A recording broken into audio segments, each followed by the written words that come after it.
안녕하세요. 반갑습니다.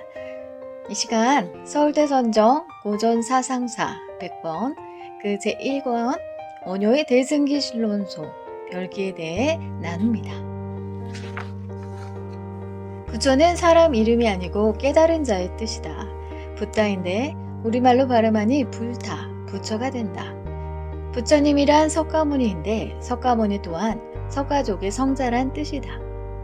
불교는 인도의 카스트 제도에 맞선 혁명적 사상이었다. 인도의 전통 사상이 브라마교는 계급을 중심으로 발달한 민족 종교이다. 베다 종교를 계승하고 힌두교로 발달하여 현재에 이르고 있지만 체계는 없다. 종교라기보다는 인도 전통 생활의 근간을 이루는 철학 사상과 해석 및 제식, 의례, 종교 현상 전반을 포함하는 것이다.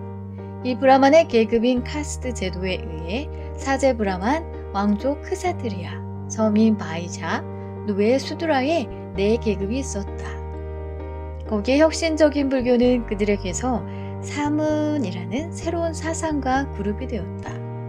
불교의 가장 핵심적인 사상이 계급이 아니라 평등 사상이기 때문에 사문으로 취급되었다. 석가족의 고타마 가문 시타르타는 왕족이었는데 궁정밖의 사람들의 처참함을 목도하고 생로병사의 고통을 초월하려는 번뇌가 시작되어 그의 나이 29살에 왕실을 떠나 출가한다.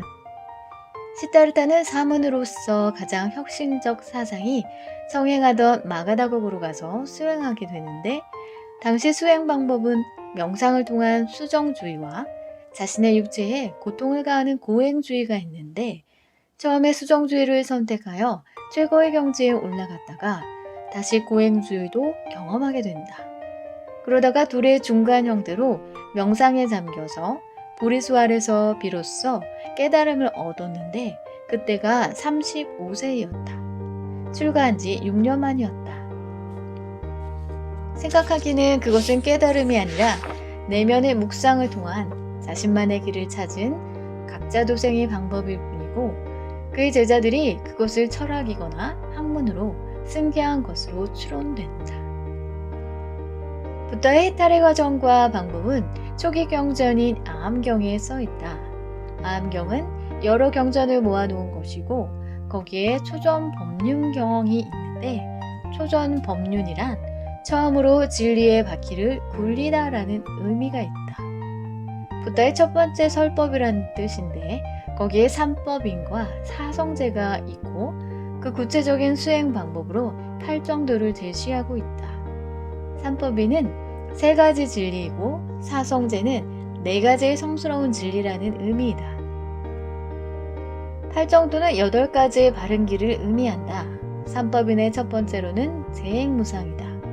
재행이란 변화해가는 모든 현상이고 무상이란 늘 그대로는 없다라는 뜻이다. 그러니까 변화하는 모든 현상은 항상 된 것이 없다라는 뜻이다.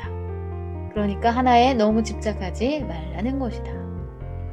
모든 현상은 변하니까 말이다. 그 집착을 염착이라고도 하는데 더러운 집착이라고도 한다.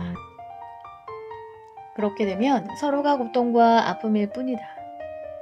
그 염착을 벗어나는 것이다. 그렇게 매달리고 고통스러운 상황을 일체계고라고도 한다.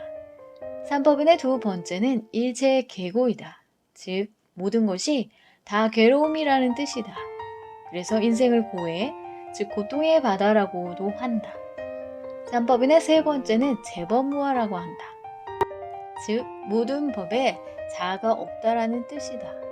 그것이 이 인생의 고해에서 벗어나는 것인데 그것을 해탈이라고 한다. 한자를 그대로 풀면 해방되어 탈출한다는 뜻이다. 그 구약의 이스라엘 백성이 애굽을 탈출하는 것과 유사한 구원의 의미처럼 보인다.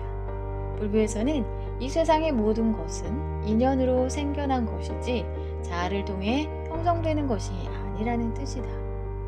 나란 자아는 모든 인연의 결과이다. 그래서 불교는 이것을 연기법이라고도 했다.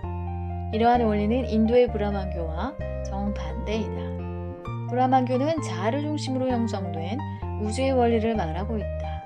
즉, 브라만교의 핵심은 자기가 중심이나 불교는 자신이 없고 모든 것은 인연으로 형성되어 있다는 것이다. 이것을 깨닫는 자를 열반에 들었다고 한다. 또는 열반적정이라고 하는데, 열반에 든 자는 더없이 평안하여 정막하고 고요한 상태를 유지한다는 것이다. 불교의 공사상은 아무것도 없기도 하고 있기도 하다라는 뜻을 가지고 있다. 즉 예를 들어서 산은 산이요 물은 물이다가 어떨 때는 그 산은 모든 인연으로 연결되어 있기 때문에 산이라고, 모든 현상만이 아니라 산이 되기 위한 모든 인연이 있었기에 산일 수도 있고 아닐 수도 있다. 이게 공사상이다. 그래서 공은 텅 빈 또는 가득 참이 된다. 그래서 불교 철학에서는 이러한 사상을 화엄사상이라고 한다. 화엄이란 꽃으로 장식했다라는 뜻이다. 그러니까 하나의 현상을 인연을 통한 연기를 통한 그 과정과 여정을 확인한다면 아름답지 않을 것이 없다라는 뜻이다. 이것이 부처가 본 세상이고 깨달은 바라고 한다. 그러한 의미에서 부처의 깨달음은 세상의 현상에 대해 관념적인 해석을 통해 다시 그 세상을 고통이 아니라 기쁨이라고 내면에서의 갈등을 해소하고 있는 것일 뿐 변화된 것은 없다. 즉, 불교 철학, 붓다가 깨달은 화엄사상은 세상을 있는 그대로가 아니라 기쁨과 감사로 보면 된다는 것이다. 그 본다는 인연과 설정이 상대적인 감각에서 조망한 인간의 죄성에 대한 안타까운 자기 고백과 치열한 싸움의 결과이다. 그러니 그 한계를 극복하는 가장 절대적 가치는 자신의 실존 안에서는 답이 없는 것이다. 우리 몸 안에서 우리의 에너지를 스스로가 채울 수 없다. 외부로부터 들어와야 가능한 그것, 그게 무엇인지 혹자는 알고 있을 것이다.